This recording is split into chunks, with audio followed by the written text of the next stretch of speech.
সবার কাছে আপনি আকর্ষণীয় ব্যক্তিত্ব হয়ে উঠতে চাইছেন, তাহলে আমি বলবো প্রথম আপনি আপনার পার্সোনালিটি ডেভেলপমেন্টের ওপর গুরুত্ব দিন। আর পার্সোনালিটি ডেভেলপমেন্ট করতে গেলে যেই কথাটা প্রথম আসে সেটা হলো আপনার কথা বলার ধরন। কথা যেভাবে বলবেন সেইভাবে আপনার বিচার হবে।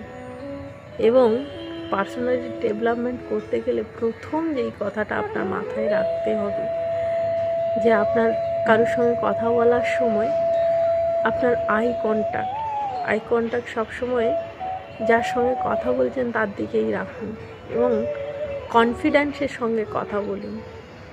একটা কথা জানেন তো, face is the index of mind.